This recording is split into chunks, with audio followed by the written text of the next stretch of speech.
Lakeland Currents, your public affairs program for north central Minnesota.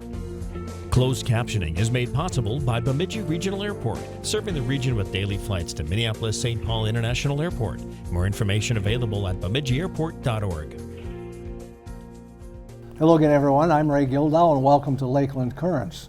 My guest this evening is a world-class dog trainer. I think I can say that. Can I, Roger? Probably? Well, thank you. Well, yeah, absolutely. All the years that we've done the show, we've never had anybody on that trains dogs. We've had people who talk about wolves, but not dogs. Roger Peterson is my guest today, and full disclosure here, Roger and I are high school classmates. And we both feel pretty lucky to still be here, don't we? Oh, absolutely, Ray. But Roger is, I think, a world-class dog trainer. I'm not sure about the exact number of dogs he's trained. We can talk a little bit about that. But I know you've trained probably as many as maybe 2 or 3 people in the United States has ever trained. You've been doing this since high school practically, haven't you? Well, professionally since about early 1990, but I've trained dogs, yes, almost forever. And what did you do besides that? Well, I worked for Burlington Northern Railroad, and I hunted a lot with dogs.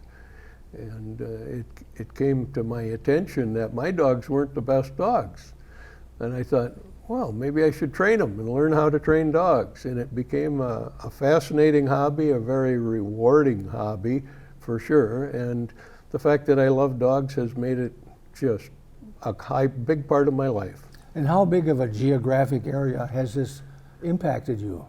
Well, honestly, both my wife and I competed in competition, American Kennel Club competition obedience, and we competed all over the United States and a little bit in Canada, from Long Beach, California to Orlando, Florida, to up in Massachusetts, up into Canada, Thunder Bay, Kenora, but mostly in the Midwest, the 5-state area. But when you've had to do that, did you have to pay all expenses yourselves out of your own pockets? Oh, yes. No sponsors for any of those kinds of events? No. Wow. So it's for the love of the dogs? Absolutely, yes. Most of the American Kennel Club events are individual events where trainers and the competition and that stuff, or it isn't sponsorship and stuff like that. So how did you learn to start to be a trainer? How did you get started?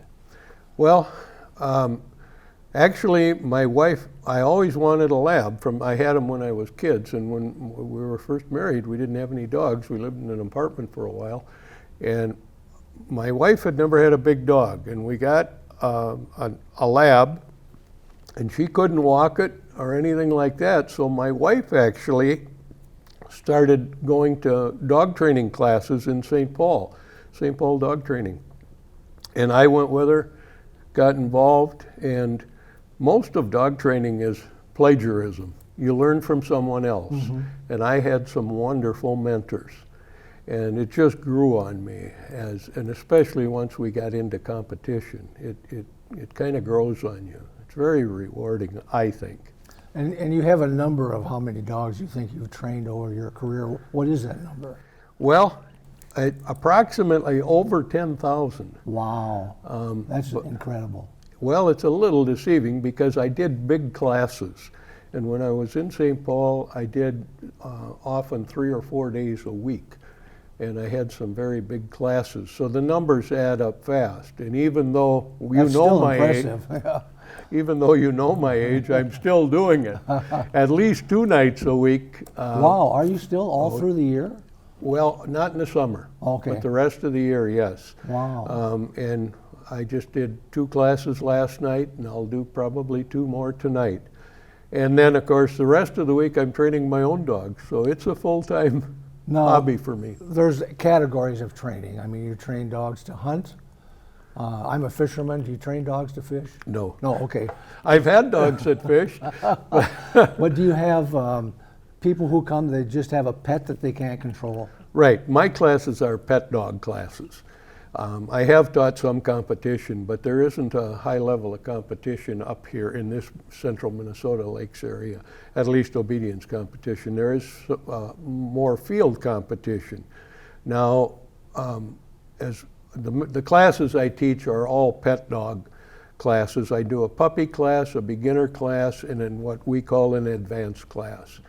And myself, my wife, and most of the trainers I know, if we were going to have a pet dog, we would take our dog to those 3 levels of classes before we quit training, going commercially. Now I do a lot of field training also, but it's for my own dogs, and I judge field events, hunt tests and stuff. I'm a licensed judge. Okay. So I do a lot of field work too, but it's basically with my own dogs. So you train every kind of dog from a Chihuahua to a Lab?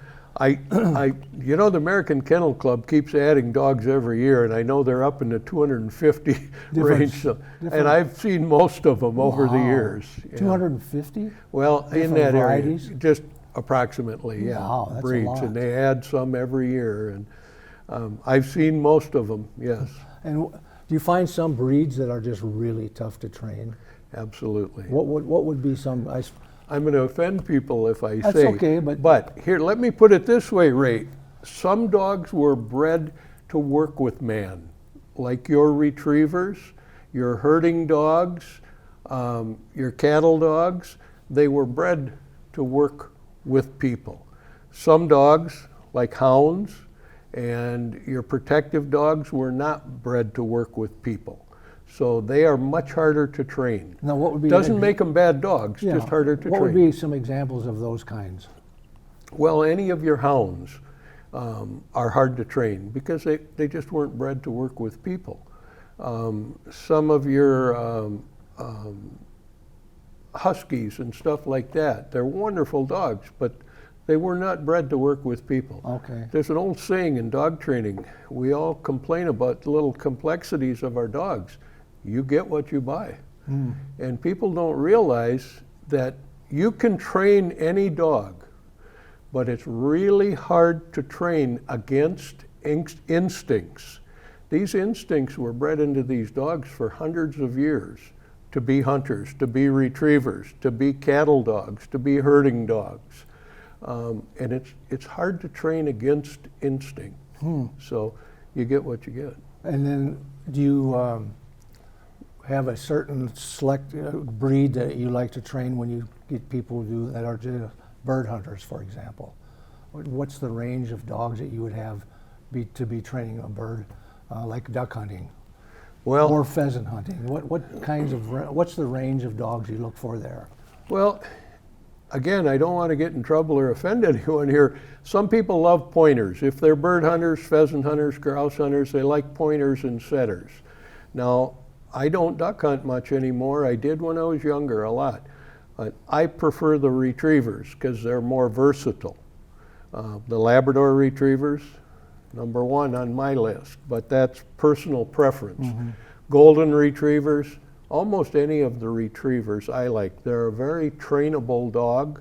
Again, the pointers are all trainable, but the pointers, again, were bred to work on their own, where the retriever breeds were bred to work with people. And that makes the training a little easier. You know, before we went on the air here, we were talking about dogs that get shipped to the north from the south. And I know I've talked with a number of veterinarians, and this is a huge issue. And I don't know that I've seen much about it on television, but there are a lot of diseases that come from the south. And use an example: if there's a hurricane that hits parts of Texas or Louisiana, or floods, and there ends up to be a lot of dogs that have no homes, and they get shipped to, I don't know if they get shipped to Wisconsin or Minnesota or whatever, but those are things that you really have to be aware of and be careful about, right? Yes, absolutely. My understanding, a high percentage of the dogs that get shipped up here, and before I say that, I admire people who rescue dogs. I really do admire them, but you have to be careful because there are so many things. Most of the dogs that come up here are infected with heartworm. Well, it's preventable. It's if you take care of preventable, it. yes. And up here, most of the people use heartworm protection. They also bring ticks with them, tick-borne diseases. We've got more ticks up here now and more tick disease than you and I ever saw growing up. I don't even know how many tick-borne diseases are out there now. There's 4 or 5 that are pretty common. And many of these things have moved gradually up here from the south when these dogs come up. And often these dogs that were deserted, it was because people didn't care about them. So they didn't have them vaccinated. They didn't treat them for ticks and stuff. So it's something we should all be aware of and watch for sure. Spent a little time in Florida in the wintertime, and it just amazes me in condos how many people have dogs in condos. And they're all usually smaller dogs. They're not very big ones, but they treat them like a family, and that's kind of how I think, like you and I have talked, we both have dogs. Our dog is part of the family. Yes, and when something happens to that, it's just like we've lost a family member. But there are places where dogs aren't like a family. They're just an animal.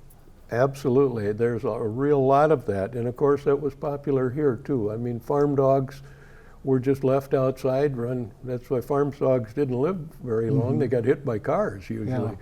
But there's still a lot of that. A lot more now, not so much dogs running loose, but kennel dogs.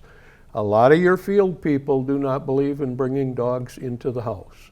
They keep them in kennels outside. Now, I don't agree with that, but I think you can have just as good. In fact, some of the pro trainers that I know say you often end up with a better dog if it becomes part of your family because it works with you. And if you're shopping for a dog, what should you be looking for? Great question, Ray, because a lot of people don't realize the puppy mills that are out there. Look for health records of both parents. A good breeder is going to have the hips x-rayed, especially in the retrieving breeds, their hips x-rayed, their hearts checked, their eyes checked, their elbows checked by a vet. All of that health history is really important in looking for a dog.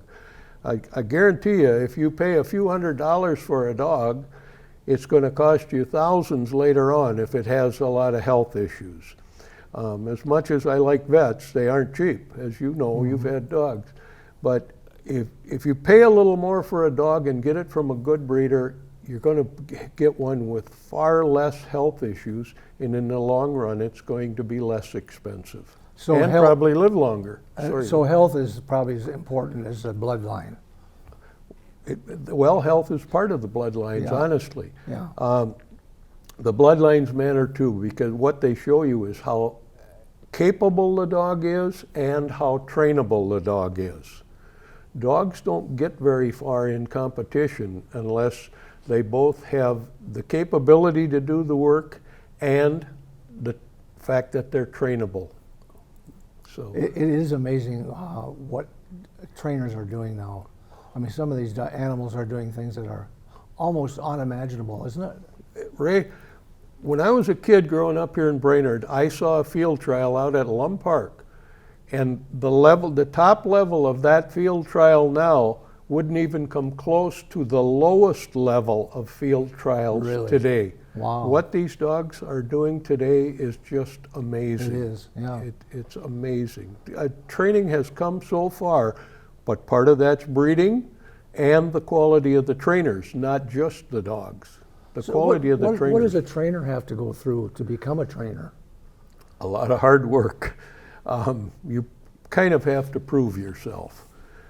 There isn't like a school or anything like that. Most field trainers work their way up. They start with a well-known pro, work their way up. And the good ones, usually the number one judgment is how well they've done in competition. I don't like to push competition for people, but it does sort out the good from the bad. And the good pros do well in competition. But this is in all levels, not just field level. You know, there's one comment I usually make to my classes. Everyone thinks they have the best dog. And they're right. If it's the best dog for them, it's the best dog.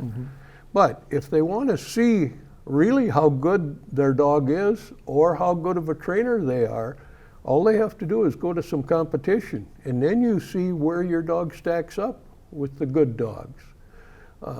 So I prefer now to buy my dog from a reputable breeder who has done all the health checks and also has competed with the dam and the sire, and that those dogs have been proven to be able to do the work.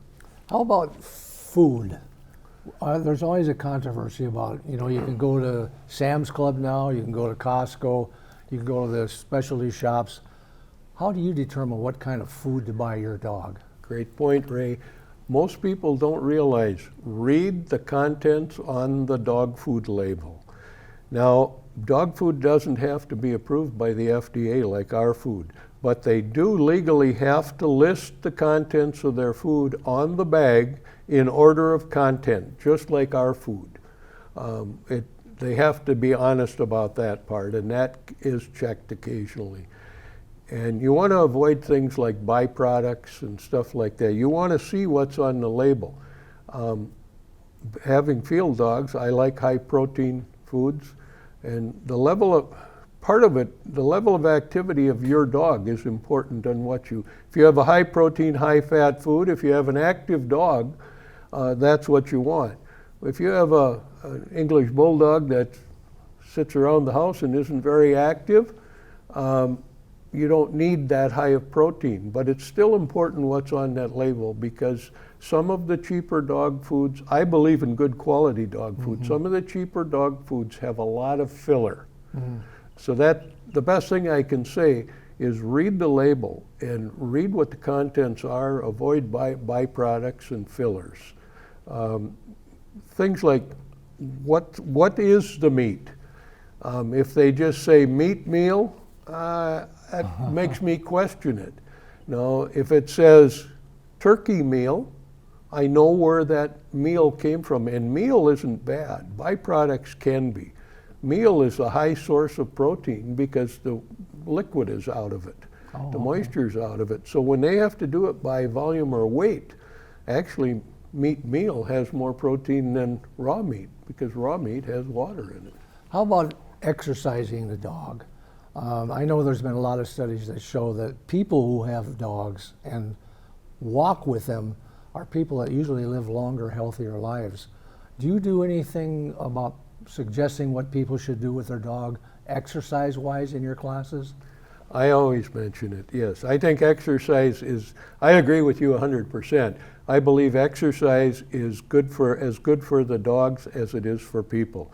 And the standard right now that I'm reading is that people that own dogs live 2 years longer on average than the average person. And I relate that, and most people relate that, to the fact that those people get more exercise. Now, I believe the dog should have an outside exercise every day.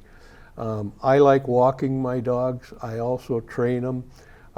In the wintertime, in the cold weather, I'll throw a ball down the stairs just to get them some exercise if it's below zero. I walk every day with my dogs, but get them some exercise. Another old saying in the dog world is that a tired dog's a good dog. But a tired dog is a good dog. In what way?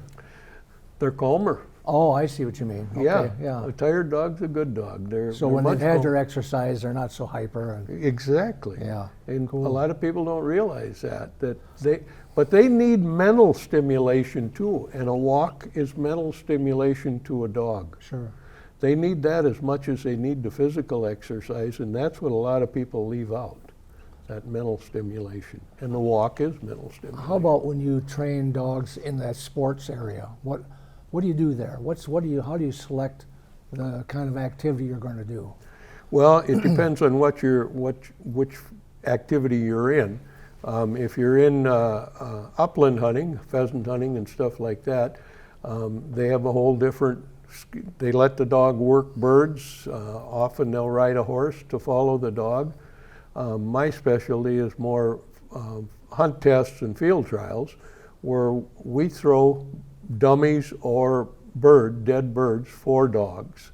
And we'll set up a training session with 2 or 3 or 4 throwers out there throwing birds, and the dog has to sit calmly at the line like they would duck hunting, not break.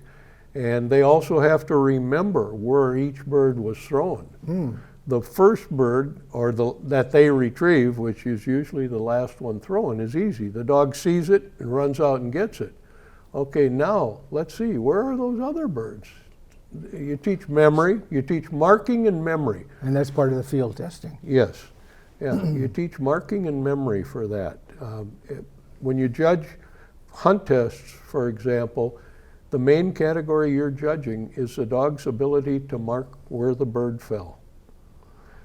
Now, if you're doing upland, you're in the jungle. Yeah, in the jungle, you're getting them to quarter and things like that. How about when you have dogs indoors all day and it's 30, 40 below outside? What's your philosophy about how you can take them out and how long they Well, should it be depends out? on what breed it is. And again, if they're a hairless breed, they can't take much cold. That's why I'm not a big believer in dressing up dogs. But some of these little dogs in Minnesota may need a sweater or boots. My Labradors, I'd never put any dressing on them or anything. Now, when it's below zero, I'm cautious with them. They'll let you know. They'll start picking up their paws and they'll start shivering just like us. So I read the dog. Reading the dog is a key to owning a good dog, and even in the house and in field training, being able to read your dog. And most of these dogs, like golden retrievers, Labradors, the field breeds, have good warm coats. I have a delicate question for you. What do you do when you find that the dog's not the problem, the owner is? Ray, another great question. And honestly, people call me the dog trainer. I'm a people trainer. I bet you are. Yeah. That's what I train the people, how to train their dogs. Sure. And I'm honest about that. I tell the people at my orientation for my dog classes that you're the dog trainer. I'm here to teach you how to train your dog properly. And that's really important, isn't it? It is. Yeah. Everybody has their own method, and that you can get in a lot of trouble because there's so much controversy about how to train the dog. Well, you know what? I also tell my students that most things in dog training are like skinning a cat. There's 100 ways to do them. And some work better than others, though. And after many, many years of doing this and working with dogs, you find out what really works well. And some methods work far better than others. Competition brings that point out. I know people that believe they're a very good dog trainer, and they might be for their own pet dog. But if they tried to compete, they never are able to make it. They're not, they can't train that well. What's probably the most important thing you can do when you're starting out with a puppy? Another great question. I tell people that there aren't any bad dogs. That's a standard saying. There's bad trainers. And when you bring a new puppy into your house, you have to think. It's like bringing an alien from another planet into your house. We think they're being bad dogs? No, they just don't know our rules. And we have to think about how do we get through to that dog what our rules are. And we have to have some patience. And I will tell you that people are, and I tell this to my students, people, almost everyone I know, we're real good at saying, no, bad dog. But we're terrible at telling them, yes, you're a good dog when they're behaving. We walk around, we're making lunch, and the dog is laying there watching us and behaving. You ever think about going over to your dog and saying, what a good dog? We're terrible at that. We have to think about how we're getting through to that dog and quit blaming the dog. Blame the problem right here. That if that dog's not understanding my rules, he's an alien. It's my house. I have to get through to him what those rules are. So you have to show them what you want Exactly. and then reinforce that behavior. Reinforce that behavior. Yeah. And praise is a wonderful reinforcer. With puppies, I use a ton of treats. But as they get older, praise works wonders with dogs. How do you determine how much to feed a dog?